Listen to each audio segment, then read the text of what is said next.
Financial freedom అంటే ఆర్థిక స్వేచ్ఛ. దీనికి చాలా డెఫినేషన్స్ ఉన్నాయి. కొందరు అంటారు ఫైనాన్షియల్ ఫ్రీడమ్ అంటే రిచ్ అవ్వడం అంటారు. మరికొందరు ఫైనాన్షియల్ ఫ్రీడమ్ అంటే ఎటువంటి అప్పులు లేకుండా జీవించడం అంటారు. మరికొందరు వే టు రిటైర్మెంట్ అంటారు. మరికొందరు ఎటువంటి జాబు చేయాల్సిన అవసరం లేకుండానే చాలా సోర్సెస్ నుండి ఇన్కమ్ని క్రియేట్ చేసుకోవడాన్నే ఫైనాన్షియల్ ఫ్రీడమ్ అంటారు. ఈ విధంగా చాలా రకాలుగా పిలుస్తూ ఉంటారు. సో ఈరోజు ఈ వీడియోలో అసలు ఫైనాన్షియల్ ఫ్రీడమ్ అంటే ఏమిటి, దీనిని ఎలా అచీవ్ అవ్వాలి, అచీవ్ అవ్వడానికి కొన్ని స్టెప్స్ని తెలియజేయబోతున్నా. అవేంటో తెలియాలంటే ఈ వీడియోని లాస్ట్ వరకు చూడండి. హాయ్, నా పేరు కౌశిక్ మరిడి, మీరు చూస్తున్నారు ఇండియన్ మనీ తెలుగు ఛానల్. ఇంతవరకు ఈ ఛానల్ని సబ్స్క్రైబ్ చేసుకోకపోతే దయచేసి ఇప్పుడే సబ్స్క్రైబ్ చేసుకోండి. ఇంకా డైరెక్ట్గా టాపిక్లోకి వెళ్ళిపోదాం. ఫైనాన్షియల్ ఫ్రీడమ్ అంటే మన యొక్క ఫైనాన్షియల్స్ మీద ప్రెజెంట్ అదేవిధంగా ఫ్యూచర్లో మన కంట్రోల్ ఉండడాన్నే ఫైనాన్షియల్ ఫ్రీడమ్ అనుకోవచ్చు. సింపుల్గా చెప్పాలంటే మన జీవితాన్ని మనకి నచ్చినట్టు బ్రతకడానికి కావాల్సిన ఇన్కమ్ వస్తువు, మనం ఏదైతే కోరుకున్నామో దానిని ఎటువంటి లోటు లేకుండా కొనుక్కుంటూ ఫ్యూచర్లో ఏమైనా ఎమర్జెన్సీ సిచ్యువేషన్ వచ్చినట్లయితే ఒకరి మీద ఆధారపడకుండా మన ఖర్చులను మనమే భరించడాన్నే ఫైనాన్షియల్ ఫ్రీడమ్ అనుకోవచ్చు. కొందరు అనుకుంటారు రిచ్ అవ్వడమే ఫైనాన్షియల్ ఫ్రీడమ్ అనుకుంటారు. కాదు, మన యొక్క ఫినాన్షియల్స్ ఈరోజు అదేవిధంగా ఫ్యూచర్లో మన కంట్రోల్లో ఉండడాన్నే ఫినాన్షియల్ ఫ్రీడమ్ అనుకోవచ్చు. ఇంకా దీనిని ఎలా అచీవ్ కావాలో మాట్లాడుకుందాం. సో ఈ ఫినాన్షియల్ ఫ్రీడమ్ అచీవ్ కావడానికి చాలా మార్గాలు ఉన్నాయి మరియు చాలా స్టెప్స్ ఉన్నాయి. వాటిల్లో first step pay your self. మనందరికీ చాలా ఖర్చులు ఉంటాయి. సాలరీ రాగానే చాలా ఖర్చులు ఉంటాయి, ఆ ఖర్చులు తీర్చుకుంటాం. ఖర్చుల్ని తీర్చుకునే ముందు మీరు ఒక పని చేయాలి. అదేంటంటే మీకు మీరే సాలరీ ఇచ్చుకోవాలి. మీ యొక్క ఇన్కమ్ లేకపోతే శాలరీలో 30%, 40% లేకపోతే 20% ఎంతో కొంత మీకోసం మీరు సాలరీ ఇచ్చుకోండి. దాన్ని మేబీ సేవింగ్స్ అనొచ్చు, ఇన్వెస్ట్మెంట్ అనొచ్చు, ఏదైనా అనొచ్చు. సో సాలరీ రాగానే అంటే income minus savings is equal to expenditure. Salary రాగానే 30%, 40% మీకోసం దాచుకొని మిగిలిన డబ్బుతో బ్రతకడానికి ట్రై చేయండి. దానినే ఫినాన్షియల్ ప్లానింగ్ అంటాం. ముందుగానే ప్లానింగ్ చేసుకోవాలి. సాలరీ రాగానే 30% నాకు, ఆ డబ్బుని నేను సేవ్ చేస్తా లేకపోతే దానిని పెట్టుబడి పెడతా అని చెప్పి ముందుగానే మీరు ఫిక్స్ అయిపోవాలి. ఫర్ ఎగ్జాంపుల్ మీ జీతం అన్నది ₹1,00,000 అనుకోండి, 30,000ని ఇన్వెస్ట్మెంట్ చేయండి. శాలరీ రాగానే అలా క్రెడిట్ అవ్వగానే 30,000 ఇన్వెస్ట్మెంట్ చేసేయండి. మిగిలిన 70,000తో ఆ మంత్ని గడపడానికి ట్రై చేయండి. ఈ రకంగా మంత్లీ 30,000, 40,000, 50,000 ఈ రకంగా సేవ్ చేసుకొని ఆ డబ్బుని కనుక పెట్టుబడి పెట్టినట్లయితే ఖచ్చితంగా మీరు అనుకున్న గోల్స్ని రీచ్ అవుతారు. మీరు అనుకున్న ఫినాన్షియల్ ఫ్రీడమ్ని పొందుతారు. కొందరు ఏం చేస్తారంటే ఎటువంటి సేవింగ్స్ చేయరు, వచ్చిన డబ్బుని వచ్చినట్టే ఖర్చు పెట్టేస్తూ ఉంటారు. అలా చేసినట్లయితే ఎప్పటికీ, మళ్ళీ చెప్తున్నా, ఎప్పటికీ ఫినాన్షియల్ ఫ్రీడమ్ని అచీవ్ కాలేరు. సో ఈ విధంగా మంత్లీ 30%, 40% మీకోసం మీరు శాలరీ ఇచ్చుకోండి. అండ్ నెక్స్ట్ వన్, ప్రెజెంట్ ఆర్థికంగా మనం ఎక్కడున్నామో తెలుసుకోవాలంటే ఒక పెన్ను పేపర్ తీసుకోండి, రాసుకోండి మొత్తం. నాకు వచ్చే జీతం ఇంత, లేకపోతే ఇన్కమ్ ఇంత, నాకయ్యే ఖర్చులు ఇంత, నాకున్న ఆస్తులు ఇవి, నాకున్న అప్పులు ఇవి, అన్నీ రాసుకోండి. A to Z మొత్తం సరి చూసుకోండి. మీకు అర్థమవుతుంది. మీరు ఈ వీడియో చూస్తున్నారంటే మీకు ఆర్థికంగా కాస్త నాలెడ్జ్ ఉంది. మీ యొక్క ఖర్చులు, అప్పులు లేకపోతే శాలరీ ఇవన్నీ రాసుకున్నట్లయితే మీకే అర్థమవుతుంది ఫినాన్షియల్గా మీరు ఎక్కడ ఉన్నారు. తప్పేం లేదు, అందరూ కాస్త డౌన్లోనే ఉంటారు. కానీ దానిని మార్చుకోవడానికి ట్రై చేయాలి. మనకి తెలిస్తేనే కదా, మనకి తెలిస్తే ఏం చేయాలో మనకు అర్థమవుతుంది. అంతేగాని మనకి తెలియలేదు అనుకోండి, ఓకే అందరూ బ్రతుకుతున్నారు నేను బ్రతుకుతున్నా అని చెప్పున్నారనుకోండి, ఏమీ చేయలేం. రాసుకున్నట్లయితే మీరు ఆర్థికంగా ఏ స్టేజ్లో ఉన్నారో అర్థమవుతుంది. అలాంటప్పుడు ఏం చేయాలో మీ మైండే మీకు చెప్తుంది. సో ఈ విధంగా మనం ఆర్థికంగా ఏ స్టేజ్లో ఉన్నామో తెలుసుకున్న తర్వాత నెక్స్ట్ మనం చేయాల్సిన పని ఏంటంటే రైట్ డౌన్ యువర్ గోల్స్. ప్రతి ఒక్కరికి గోల్స్ ఉంటాయి, అంటే లక్ష్యాలు ఉంటాయి. ఆ లక్ష్యాల్ని అదే పేపర్ మీద రాసుకోండి. నేను 1 సంవత్సరంలో ఇది సాధించాలి అనుకుంటున్నా, 2 సంవత్సరాల్లో ఇది కొందాం అనుకుంటున్నా, 3 సంవత్సరాల్లో లేకపోతే 10 సంవత్సరాల్లో సొంత ఇల్లు కట్టుకుందాం అనుకుంటున్నా అని చెప్పి రాసుకోండి. మీకు ఏమైతే గోల్స్ ఉన్నాయో అన్ని గోల్స్ని రాసుకోండి. అలా మన గోల్స్ని మనమే గుర్తు తెచ్చుకోవాలి. వేరే వాళ్ళు చెప్పరు. అరే నీ గోల్ ఇదని చెప్పి ఎవరు చెప్పరు. మనమే తెలుసుకోవాలి, దాన్నే టార్గెట్గా పెట్టుకోవాలి, దానిని సాధించడానికి ట్రై చేస్తూ ఉండాలి. అంతేగాని ఆఫీస్కి వెళ్ళాంలే, పని అయిపోయింది, వచ్చేసాంలే, జీతం వస్తుంది కదా అనుకున్నట్లయితే ఏమీ సాధించలేం. మనం ఏమి సాధించాలి అనుకుంటున్నామో అది మన కళ్ళ ముందు కనపడాలి. అలా కనపడినట్లయితే ఖచ్చితంగా ఏదో ఒక రోజు సాధిస్తాం. అదేవిధంగా మనం ఆర్థికంగా ఏదైతే సాధించాలి అనుకుంటున్నామో, ఏదైతే పొందాలి అనుకుంటున్నామో దానిని రాసుకొని దానిని ఆ గోల్ని మీ యొక్క సేవింగ్స్తో, మీ యొక్క ఇన్వెస్ట్మెంట్స్తో ప్రతి ఒక్క దాంతో లింక్ చేసుకోవాలి. అలా చేసుకున్నట్లయితే మీరు ఖచ్చితంగా చాలా కాలం పాటు సేవ్ చేస్తారు, ఇన్వెస్ట్మెంట్ చేస్తారు, మీ యొక్క గోల్స్ని సాధిస్తారు. ఎటువంటి గోలు పెట్టుకోలేదనుకోండి, ఇన్వెస్ట్మెంట్ చేస్తారు, 1 నెల 2 నెలలు బాగానే సేవ్ చేస్తారు, సేవ్ చేస్తున్న డబ్బుని పెట్టుబడి పెడతారు, కానీ ఆ తర్వాత మళ్ళీ తీసి ఖర్చు పెట్టేస్తూ ఉంటారు. మీ యొక్క గోల్ మీకు కనపడుతుందనుకోండి, దానిని సాధించాలంటే డబ్బు కావాలి. డబ్బు కావాలంటే అదే డబ్బుని సేవ్ చేసుకొని పెట్టుబడి పెట్టాలి. అప్పుడు మాత్రమే రిటర్న్స్ వస్తాయి. ఆ డబ్బుతో ఆ గోల్ని అచీవ్ కావచ్చు అని చెప్పి మీకు ఖచ్చితంగా అనిపిస్తుంది. సో ఈ విధంగా గోల్స్ పెట్టుకోవాలి. ఆ గోల్స్తో మీ యొక్క సేవింగ్స్ని, స్పెండింగ్స్ని ప్రతి ఒక్క దాన్ని లింకప్ చేసుకున్నట్లయితే ఖచ్చితంగా మీరు ఏమైతే గోల్ అనుకున్నారో ఆ గోల్ని సాధిస్తారు. And next one, track your spendings. చాలామంది వాళ్ళ యొక్క ఫినాన్షియల్ ఫ్రీడమ్ని అచీవ్ కాకపోవడానికి ప్రధాన కారణం ఖర్చులు. వచ్చిన డబ్బుని వచ్చినట్టు ఖర్చు పెట్టేస్తే మనం ఫినాన్షియల్ ఫ్రీడమ్ని సాధిస్తామా? సాధించలేం, ఎప్పటికీ సాధించలేం. సో అందుకని చెప్పే ట్రాక్ చేయాలి. ఖర్చులు చేయండి. ప్రతి ఒక్కరికి ఖర్చులు ఉంటాయి. ఖర్చుల్లో 2 టైప్స్ ఉంటాయి. ఒకటి అవసరమైన ఖర్చులు, ఇంకొకటి అనవసరమైన ఖర్చులు. అనవసరమైన ఖర్చుల్ని ఎంత వీలైతే అంత త్వరగా ఇగ్నోర్ చేయండి, మానేయండి. అలాంటప్పుడు ఖచ్చితంగా అధికంగా డబ్బుని సేవ్ చేస్తారు, ఆ డబ్బుని పెట్టుబడి పెడతారు, అధికంగా రిటర్న్స్ అనేవి జనరేట్ అవుతూ ఉంటాయి. ఎలా ట్రాక్ చేయాలంటే, ఫర్ ఎగ్జాంపుల్ మీరే ఉన్నారు, మీకు పెళ్ళైంది, మీరు మీ వైఫ్ ఉన్నారు. అలాంటప్పుడు సెపరేట్గా ఒక వాట్సాప్ గ్రూప్ని క్రియేట్ చేసుకోండి, పెట్టుకోండి స్పెండింగ్స్ అని చెప్పి. ఇద్దరిని యాడ్ చేయండి. అంటే మీరు మీ వైఫ్ ఇద్దరు ఆ గ్రూప్లో ఉండాలి. మీరు డే బై డే ప్రతిరోజు ఎంతైతే ఖర్చు పెడుతున్నారో, దేని మీద ఖర్చు పెడుతున్నారో మొత్తం ఖర్చు పెట్టిన వెంటనే వాట్సాప్లో రాసేయండి. ఫర్ ఎగ్జాంపుల్ మీరు ఫ్రూట్ షాప్కి వెళ్ళి ఒక 500 ఖర్చు పెట్టారు, ఫోన్పే చేశారు.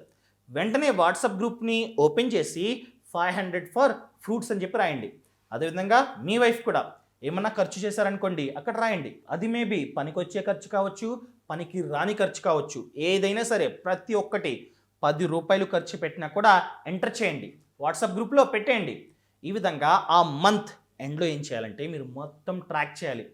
A to Z మీ యొక్క ఖర్చు, అదేవిధంగా మీ వైఫ్ యొక్క ఖర్చు మొత్తం రాసుకోండి. మీకే తెలుస్తుంది ఏది అవసరమైన ఖర్చో, ఏది అనవసరమైన ఖర్చో.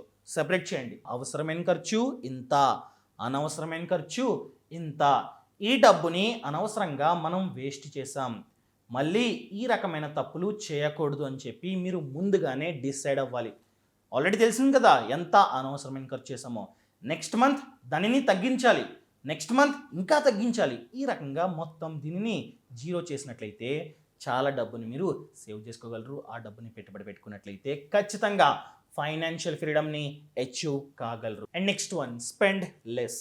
ఎంత వీలైతే అంత తక్కువ ఖర్చులను చేయండి, ఎక్కువ ఖర్చులను చేయొద్దు. ట్రాక్ చేసిన వెంటనే కాస్త తగ్గుతుంది, ఇంకా తగ్గించాలి. ఎలా తగ్గించాలి? మనకి వాంట్స్, నీడ్స్ అని చెప్పి 2 ఉంటాయి. వాంట్స్ అంటే కోరికలు, నీడ్స్ అంటే అవసరాలు. ముందుగా అవసరాలకి ఎక్కువగా ప్రిఫరెన్స్ ఇవ్వండి. ఏమైతే మనకి అవసరమో అవి మాత్రమే ఖర్చు పెట్టండి, వాటికి మాత్రమే ఖర్చు పెట్టండి. ఏవైతే కోరికలో వాటిని కాస్త ఇగ్నోర్ చేయండి. ఫర్ ఎగ్జాంపుల్ నాకు కనుక దాహం వేసినట్లయితే వాటర్ అన్నది ఏంటి? నీడ్. థమ్సప్ అన్నది కోరిక. ప్రతి ఒక్కరికి కోరికలు ఉంటాయి, కానీ మనం ఇంకా ఫినాన్షియల్ ఫ్రీడమ్ని అచీవ్ కాలేదు కాబట్టి అచీవ్ అయ్యేంత వరకు అయినా సరే కాస్త కోరికల్ని తగ్గించండి. ఎంత తగ్గిస్తే అంత త్వరగా ఫైనాన్షియల్ ఫ్రీడమ్ని మనం అచీవ్ అవుతాం. అదేవిధంగా చాలాసార్లు మనం బయటికి వెళ్తాం షాపింగ్కి, అక్కడికి ఇక్కడికి వెళ్తాం. మనం ఏమనుకుంటాం, ఒక 5,000 మాత్రమే ఖర్చు పెడదాం అనుకుంటాం. కానీ అక్కడికి వెళ్ళిన తర్వాత చాలా మంచి మంచి ప్రోడక్ట్స్ కనపడతాయి. ఏం చేస్తాం, మొత్తం కొంటూనే ఉంటాం. 5,000 అనుకున్నది 10,000, 20,000 ఈ రకంగా ఖర్చు అయిపోతూ ఉంటుంది. దానికి ప్రధాన కారణం ఎటువంటి ప్లానింగ్ లేకపోవడమే. సో మనం ఏం చేయాలంటే, ఫర్ ఎగ్జాంపుల్ మనం సూపర్ మార్కెట్కి వెళ్దాం అనుకుంటున్నాం. అలాంటప్పుడు మీరు, మీ వైఫ్, పిల్లలుంటే పిల్లలు, అందరినీ పిలిచి ఒక లిస్ట్ని ప్రిపేర్ చేయండి. ఆ లిస్ట్లో ఏమేమైతే కావాలో వాటిని మాత్రమే నోట్ చేయండి. అవి కావాలా నోట్ చేయి, ఇవి కావాలా నోట్ చేయి, మొత్తం ఏమేమి కావాలో అవి మాత్రమే నోట్ చేయండి. ఎస్టిమేషన్ అమౌంట్ వేసుకోండి. 5,000 అనుకోండి, 5,000 అని చెప్పి వెళ్ళండి. ఆ లిస్టు పట్టుకొని మాత్రమే షాపింగ్కి వెళ్ళండి. ఆ లిస్ట్లో ఏమైతే ఉన్నాయో వాటిని మాత్రమే కొనండి. ఎందుకంటే అవి మాత్రమే మీ యొక్క అవసరం. ఇంకా ఏది కనపడినా కూడా మీకు అవసరం లేదు. ఎందుకంటే మీరు షాపింగ్కి వెళ్ళక ముందే డిసైడ్ అయిపోయారు ఇవి మాత్రమే కావాలి అని చెప్పి. సో అవి మాత్రమే కొన్నట్లయితే చాలా డబ్బుని ఆదా చేసుకుంటాం. అలా లిస్ట్ లేకుండా వెళ్ళామనుకోండి, ఏదో ఒక మంచి ప్రోడక్ట్ కనపడుతుంది, మొత్తం కొనేస్తూ ఉంటాం అనమాట. సో ఈ విధంగా మన యొక్క ఖర్చులను ఎంత వీలైతే అంత తక్కువ చేయండి. ఈ మధ్యకాలం చూసుకున్నట్లయితే చాలామంది ఏం చేస్తున్నారంటే లేట్ పేమెంట్ ఛార్జెస్, పెనాల్టీస్ ఎక్కువగా కడుతున్నారు. అంటే హోమ్ లోనో లేకపోతే పర్సనల్ లోనో ఈఎంఐ ఉంటుంది, దాన్ని ఆన్ టైంలో కట్టరు. అలా కట్టకుండా ఉన్నట్లయితే వాళ్ళు ఛార్జెస్ వేస్తారు. సో ఆ ఛార్జెస్ కూడా ఖర్చు పెడుతున్నారనమాట. ఇలా జరగకుండా ఉండాలంటే మీ యొక్క ఈఎంఐస్ని ఆటోపే పెట్టేయండి. ఆటోపే పెట్టినట్లయితే డైరెక్ట్గా కట్ అయిపోతుంది కాబట్టి ఎటువంటి లేట్ పేమెంట్ ఛార్జెస్ పడవు. ఈ రకంగా మీరు డిలే చేశారనుకోండి, మీ యొక్క క్రెడిట్ స్కోర్ కూడా డౌన్ అయిపోతుంది. క్రెడిట్ స్కోర్ డౌన్ అయినట్లయితే ఫ్యూచర్లో ఎటువంటి లోన్స్కి మీరు అప్లై కూడా చేయలేరు. సో దానిని కూడా గుర్తుపెట్టుకొని ఎంత వీలైతే అంత త్వరగా ఖర్చు పెట్టడం చాలా ముఖ్యం. And next one, loans. ప్రతి ఒక్కరికి అప్పులుంటాయి. పేదవాళ్ళు వేలల్లో మాత్రమే అప్పులు చేస్తారు. అదేవిధంగా ధనవంతులు కోట్లల్లో అప్పులు చేస్తూ ఉంటారు. ప్రతి ఒక్కరికి అప్పులు ఉంటాయి. కానీ లోన్స్లో కూడా 2 టైప్స్ ఉంటాయి. ఒకటి గుడ్ లోన్స్, ఇంకొకటి బ్యాడ్ లోన్స్. గుడ్ లోన్స్ అంటే మన యొక్క హెల్త్ కోసం, లేకపోతే చదువు కోసం, ఇల్లు కోసం తీసుకునే లోన్స్ని గుడ్ లోన్ అంటాం. బ్యాడ్ లోన్ అంటే పార్టీల కోసం, పబ్బుల కోసం, గోవా కోసం, ట్రిప్పుల కోసం, ఇలాంటి వాటికి తీసుకునే లోన్స్ని బ్యాడ్ లోన్స్ అంటాం. ఎంత వీలైతే అంత గుడ్ లోన్స్ని మాత్రమే తీసుకోండి. అలా తీసుకున్నట్లయితే ఖచ్చితంగా మీ యొక్క ఫినాన్షియల్ ఫ్రీడమ్ని అచీవ్ అవుతారు. దానితో పాటు మనం లోన్ని ఎక్కడ తీసుకుంటున్నాం, ఎంత వడ్డీకి తీసుకుంటున్నాం, ఎవరి దగ్గర నుండి తీసుకుంటున్నామో కూడా మ్యాటరే. అది కూడా చాలా ఇంపార్టెంట్. కొందరు ఏం చేస్తారంటే వాళ్ళకి అర్హత ఉంటుంది కానీ బ్యాంక్కి వెళ్ళి లోన్ తీసుకోరు, పర్సనల్ లోన్ ఇలాంటివి తీసుకోరు. డైరెక్ట్గా వడ్డీ వ్యాపారుల దగ్గరికి వెళ్ళి ₹3 వడ్డీ, ₹4 వడ్డీకి తీసుకుంటూ ఉంటారు. అలా ఎప్పుడు చేయొద్దు. ₹3 వడ్డీ అంటే 36%, గుర్తుపెట్టుకోండి. ₹1 వడ్డీ అంటే 12% ఇంట్రెస్ట్. ₹3 అంటే ఎంత, 36%. అదే లోను మనం కనుక బ్యాంక్ వెళ్ళి పర్సనల్ లోన్ అప్లై చేసినట్లయితే 10%కి కూడా పర్సనల్ లోన్ వస్తుంది. 10% ఎక్కడ, 36% ఎక్కడ, అర్థమైందా? సో ఈ విధంగా మనం ఎక్కడ తీసుకుంటున్నామో కూడా అది కూడా మ్యాటరే. అదేవిధంగా చాలా బ్యాంక్స్ ఉన్నాయి, 1, 2 బ్యాంకులు కాదు, చాలా బ్యాంక్స్ ఉన్నాయి. కంపేర్ చేయండి. ఏ బ్యాంకులో అయితే వడ్డీ తక్కువ ఉందో ఆ బ్యాంకులో మాత్రమే తీసుకోండి. ఫర్ ఎగ్జాంపుల్ మీరు ఆల్రెడీ అప్పులు తీసుకున్నారు అనుకుందాం, పర్సనల్ లోన్ అని చెప్పి, అదని చెప్పి, బయట వడ్డీ వ్యాపారుల దగ్గర అని చెప్పి, ఈ రకంగా చాలా అప్పు ఉంది.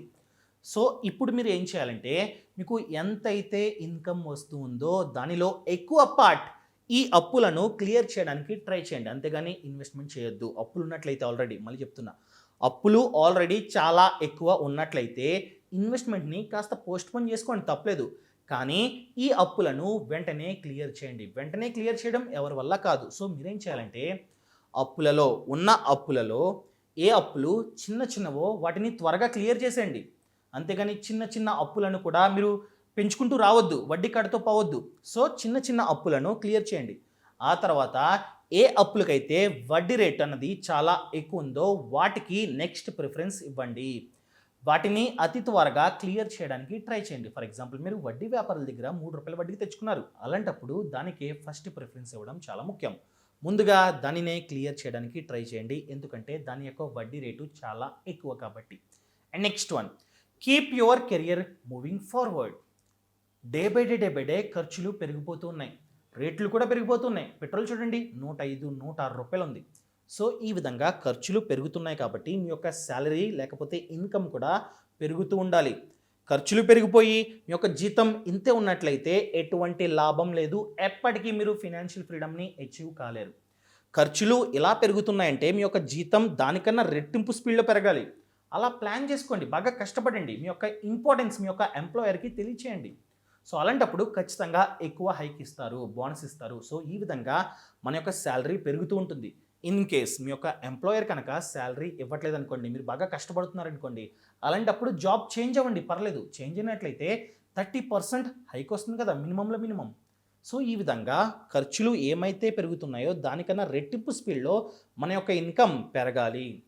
దానితో పాటు మనం ఎప్పటికీ, మళ్ళీ చెప్తున్నా, ఎప్పటికీ ఒకే ఆదాయం మీద ఆధారపడి ఉండకూడదు. సింగిల్ సోర్స్ ఆఫ్ ఇన్కమ్ మీద ఎప్పటికీ ఆధారపడి ఉండకూడదు. మనం ఏం చేయాలి, చాలా సోర్సెస్ ఆఫ్ ఇన్కమ్ని క్రియేట్ చేసుకోవాలి. ఇన్కమ్లో 2 టైప్స్ ఉంటాయి. ఒకటి యాక్టివ్ ఇన్కమ్, ఇంకొకటి ప్యాసివ్ ఇన్కమ్. యాక్టివ్ ఇన్కమ్ అంటే మనం కష్టపడితే మాత్రమే వచ్చే ఇన్కమ్ని యాక్టివ్ ఇన్కమ్ అంటాం. ప్యాసివ్ ఇన్కమ్ అంటే మనం కష్టపడకుండా ఒక్కసారి కష్టపడితే చాలు రెగ్యులర్గా ఇన్కమ్ వస్తూనే ఉంటుంది. ఫర్ ఎగ్జాంపుల్ యూట్యూబర్స్ ఏం చేస్తారు, ఒక్కసారి మాత్రమే కష్టపడి మొత్తం స్క్రిప్ట్ అంతా ప్రిపేర్ చేసుకొని మాట్లాడతారు. ఆ తర్వాత జీవితాంతం ఆ వీడియోని ఎవరొకరు చూస్తూనే ఉంటారు. చూసినప్పుడు యాడ్ పడుతుంది. సో ప్రతి నెల ఆ వీడియో ద్వారా ఇన్కమ్ వస్తూనే ఉంటుంది. అవునా, ఒక్కసారి కష్టపడితే జీవితాంతం ఇన్కమ్ వస్తూ ఉంటుంది. మా ఫినాన్షియల్ ఫ్రీడమ్ యాప్లో 7 సోర్సెస్ ఆఫ్ ఇన్కమ్ని ఎలా క్రియేట్ చేసుకోవాలో సెపరేట్గా కోర్స్ ఉంది. మీరు ఆ కోర్స్ని చూడాలంటే కింద డిస్క్రిప్షన్లో యాప్ యొక్క లింక్ని ప్రొవైడ్ చేస్తే క్లిక్ చేసి డౌన్లోడ్ చేసుకోండి. సో ఈ విధంగా ఎప్పుడు ఒక ఆదాయం మీద ఆధారపడి ఉండకూడదు, చాలా సోర్సెస్ ఆఫ్ ఇన్కమ్ని క్రియేట్ చేసుకోవాలి. And next one, investment. ఇది చాలా అంటే చాలా ఇంపార్టెంట్. మనం ఎంత త్వరగా పెట్టుబడిని స్టార్ట్ చేస్తామో అంత త్వరగా ఫినాన్షియల్ ఫ్రీడమ్ని అచీవ్ కాగలం. ఎందుకంటే పవర్ ఆఫ్ కాంపౌండింగ్, ఆల్రెడీ చాలా వీడియోస్ చేశా పవర్ ఆఫ్ కాంపౌండింగ్ గురించి. సో మీరేం చేయాలంటే, ఇన్ కేస్ మీ ఏజ్ అనేది చాలా తక్కువ అయితే మీరు ఎంతైతే సేవ్ చేసుకుంటున్నారో మంత్లీ దానిలో 60% ఆఫ్ అమౌంట్ని ఈక్విటీస్లో ఇన్వెస్ట్మెంట్ చేయండి. అంటే మ్యూచువల్ ఫండ్స్, అదేవిధంగా స్టాక్ మార్కెట్. అవి కాస్త రిస్కీ, ఎక్కడైతే రిస్క్ ఉందో అక్కడే ఎక్కువగా రిటర్న్స్ వస్తాయన్న విషయాన్ని అస్సలు మర్చిపోద్దు. సో ఈ విధంగా ఈక్విటీకి కాస్త ప్రిఫరెన్స్ ఇవ్వండి, డైవర్సిఫై చేసుకోండి పోర్ట్ఫోలియోని. ఎప్పుడు ఒకే ఇన్వెస్ట్మెంట్ ఆప్షన్లో పెట్టుబడి పెట్టకండి. ఇన్వెస్ట్మెంట్ ఆప్షన్స్లో 2 టైప్స్ ఉంటాయి. ఒకటి రిస్కీ, ఇంకొకటి నాన్ రిస్కీ. నాన్ రిస్కీ అంటే ఎఫ్డి, ఆర్డి, పీపీఎఫ్, అవి ఇవి చాలా ఉన్నాయి. రిస్కీ అంటే bit coin, stock market, mutual funds, ఈ విధంగా చాలా ఉన్నాయి. సో రిస్కీ వాటిల్లో కాస్త ఎక్కువ డబ్బుని ఇన్వెస్ట్మెంట్ చేయడానికి ట్రై చేయండి.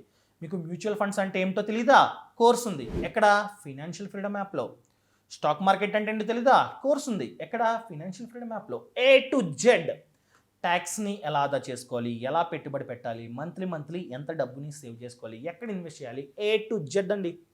ఒక్క మాటలో చెప్పాలంటే పర్సనల్ ఫినాన్స్ గురించి A to Z కోర్సెస్ ఉన్నాయి. ఈ టాపిక్ పేరేంటి? Financial freedom. మా యొక్క యాప్ పేరు ఫినాన్షియల్ ఫ్రీడమ్ యాప్. సో మీకు ఫినాన్షియల్ ఫ్రీడమ్ని అందించడానికే ఈ యాప్ని క్రియేట్ చేసాం. ఈ యాప్లో 100 కన్నా ఎక్కువే కోర్సులు ఉన్నాయి, ఓన్లీ తెలుగులో. అదేవిధంగా ఇంగ్లీష్, కన్నడ ఇవన్నీ చూసుకున్నట్లయితే 400, 600 ఈ రకంగా కోర్సులు ఉన్నాయి. ఓన్లీ తెలుగులోనే 100 కన్నా ఎక్కువే కోర్సులు ఉన్నాయి. ఖచ్చితంగా వాచ్ చేయండి. హోమ్ లోన్ ఎలా తీసుకోవాలి, కార్ లోన్ ఎలా తీసుకోవాలి, ఇన్సూరెన్స్ ఎలా తీసుకోవాలి, మంచి హెల్త్ ఇన్సూరెన్స్ పాలసీని ఎలా ఎంచుకోవాలి, డబ్బుని ఎక్కడ పెట్టుబడి పెట్టాలి, స్టాక్ మార్కెట్లో ఎలా ఇన్వెస్ట్ చేయాలి, A to Z కోర్సెస్ ఉన్నాయి. అదేవిధంగా ఈ యాప్ని డౌన్లోడ్ చేసుకున్న తర్వాత మీకు డిస్కౌంట్ కావాలంటే MARIDI మరిడి ఈ ప్రోమో కోడ్ని ఎంటర్ చేసినట్లయితే 2000 రూపాయలు మీరు ఆదా చేసుకోవచ్చు. ఖచ్చితంగా యాప్ని డౌన్లోడ్ చేసుకోండి. ఇలాంటి మంచి వీడియోలతో రేపు ముందుకు వస్తా. అంతవరకు సెలవు. ఇట్లు మీ Kaushik. Thank you so much. Thanks for watching. జై హింద్.